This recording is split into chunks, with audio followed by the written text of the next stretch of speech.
Okay. Hello everyone. My name is Brenton Smith. Some of you may have heard me speak before this morning about the M2 mission. So this presentation is going to be with a slightly different hat. So this one's as a spin-out from UNSW Canberra called Nominal Systems. For those who don't know me, a little bit about myself. So I have a bit of a research heritage from UNSW Canberra, including my postdoctoral studies. And I did a lot of research into formation flying that involved a lot of simulation. I brought that across to the M2 formation flying mission design, where I used simulation to really get assurance for how we're going to do some of those aspects. And now with Nominal Systems, I'm spinning that out into system-level simulation capability. And I think through my experience with UNSW Canberra, I had the privilege of getting to learn the value of simulation in terms of the ability to rapidly iterate, assess risk, and that type of thing. And so I'm going to speak a little bit about how that was applied to UNSW Canberra for the M2 formation flying mission. But I think through that experience as well, I've identified some challenges as well. So for example, Australia needs a sovereign ability to design, build and operate space infrastructure. And that would include, for my mind, sovereign simulation capability to do a lot of the assurance. So there's a need to drive innovation, yet you still need to find a compromise between what's innovative and what's going to be reliable in space, just because of the nature of the space domain. Once things are launched, they just have to work. You can't get it back to fix. Same with exploring technologies. Ideally, it'd be rapid and cost-effective, so you can go through iterations quickly, identify threats, identify new technology, new capabilities. And then that sort of also encompasses intelligent space systems. So if you're going to train autonomous vehicles in space, ideally you'd have some type of environment to do that development and testing on the ground in simulation, in a similar way to you do it in the automobile industry, where largely it's simulations that are used to train intelligent systems, so you don't get a self-driving car to bump into walls and destroy itself as it's sort of maturing. So I think when it comes to digital twins, we see that as a technology that can solve some of these challenges. So I guess just straight up, a digital twin is like a simulation, but what sets a digital twin apart from just any simulation is that the loop is closed. So essentially you have a model of some system, but you characterize that model based on actual data from that system that you're creating a digital twin of. And that way, you're encompassing the so-called personality of the system, because every system sort of has a subtle difference based on manufacturing differences and other types of anomalies. And that gives you not only the ability to design and develop, but also to detect anomalies during operations as well. So in addition to that, when you take that capability, you can do that. You can apply it for, yes, doing assurance during procurement of systems, but also for training intelligent space systems as well. You can use it as a very high fidelity sort of system level environment to do rapid iterations and training episodes to build trust in the automated systems that you're developing in a safe to fail environment. And I think it's from these hypotheses where Nominal comes from. So I guess we've really taken that experience from UNSW Canberra Space and have created an easy-to-use digital twin environment for space. So essentially, it's a place where you can rapidly assemble digital systems just by dragging and dropping solar panels, reaction wheels, for example, and then simulating those systems to assess their performance. And that lets you do rapid design configuration, testing, exploring mission concepts, and a whole bunch of other things. Where we see it going is also facilitating collaboration during those types of activities as well.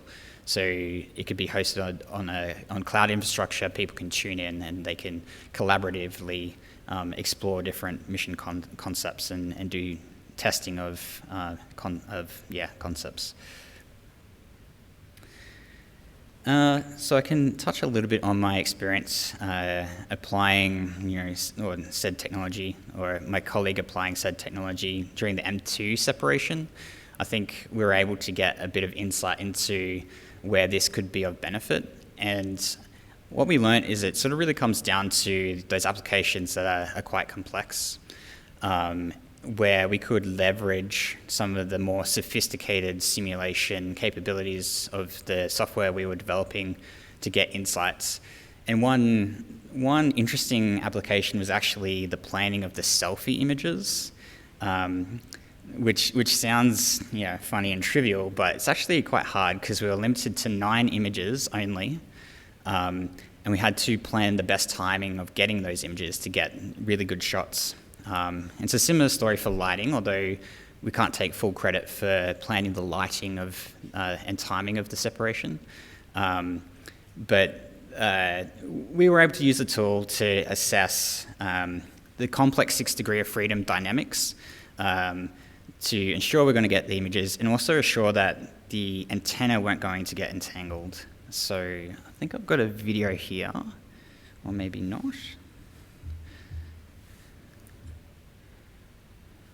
We'll just move on. So here's a comparison of, I guess, some of the simulated setup and an actual selfie image from M2. And you can sort of see that you can, within the simulation environment, you can start to play around with the dynamics, the complex dynamics that are involved during that separation event. Okay, these videos are working, that's good. So I guess to elaborate more on what we're doing, we see the architecture of the simulation tool that we developed to be useful beyond just M2. So here's an example of an Earth observation satellite. So it's Landsat in this case, but in this instance, we've actually been simulating the satellite at a system level. So the reaction wheels, the flight software, we can simulate electronic power systems, data communications, the data system. And so you can sort of really do that full system level simulation using the architecture that we've developed. We leverage a lot of game technologies, so specifically the Unreal Engine, and so we can pull in a lot of the features of those technologies to extend the capability. So it can go beyond space systems, and we can start to introduce aspects of other domains. And we had a bit of a play around with that. So here's an example. The backdrop was Melbourne. We have a model of a ship here. We're actually simulating the communications between the ship and the satellite. And that's the Landsat model, which you should see there. And the ship is communicating. In this test example, it's just communicating the depth that it's measuring to the satellite. And the satellite is observing the ship down below on Earth. Similar for the space domain, here's a trivial example of a simulation of a telescope. So you can see the pixelated image versus a realistic, versus what you would actually see if you could see a perfect image of the satellite above. But it sort of shows the flexibility of the tool we're developing and how we sort of see it sort of being of benefit for simulating complex systems. So what's next for our company? So we're working with the UK Ministry of Defence right now. So they're procuring our simulation software, and that's for designing and testing some of their future space acquisitions. And we're also working with UNSW Canberra Space on their AI test bench project for developing intelligent space systems as well. And yeah, I guess an open question I have is how can this sort of sovereign technology add value to the Australian Department of Defence? So thank you. Happy to take any questions. Yeah, how did you do the atmospheric modeling for that telescope example with the pixelated versus the real image? Yeah, so we can leverage some of the Earth models within the Unreal Engine. So some come out of the box. There's some sophisticated models as well, which we can use, but it sort of depends.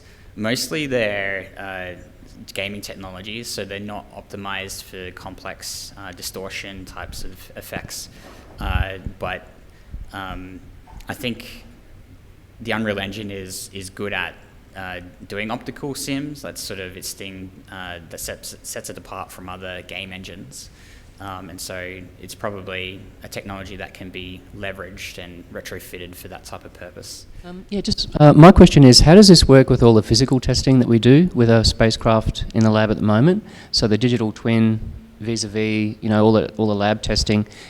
Will it have a possibility of really decreasing the amount of lab testing that we have to do, physical testing, or how would that potentially work in the future, that dynamic?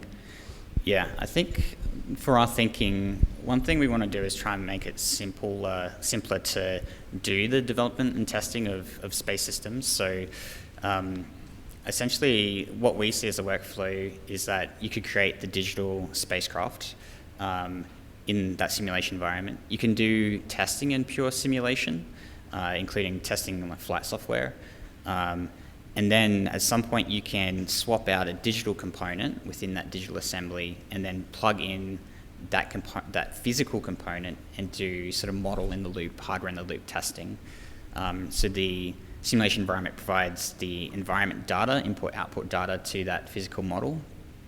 And then you can start to build confidence in the actual hardware that you have.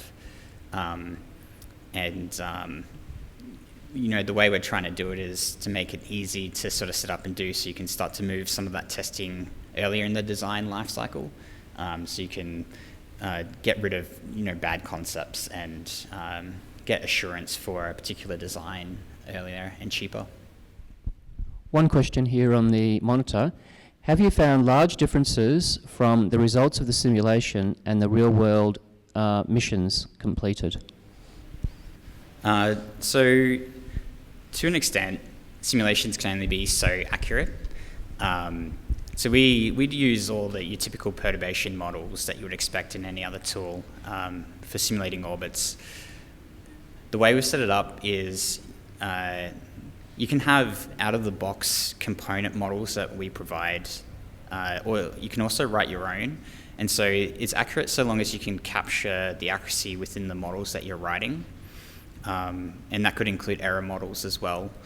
An interesting thing that we found during the M2 experience, for example, was that you could also use the tool to understand the system beyond some aspects of the system, specifically the separation, beyond what you could with other sort of techniques necessarily, or you could use it to corroborate other data that you're finding. So what I mean is we could replicate the separation event, so with the time that the springs pushed the spacecraft apart. At the same time, it imparted a tumble. And so by trying to replicate the tumble away of the two spacecraft, we were able to get an initial estimate for the initial tumble rate. That can corroborate other data sources, or you can use it as another way to get further situational awareness of what your system's doing. So it's interesting, I guess, the additional insights that you can sort of find through simulating at this type of level.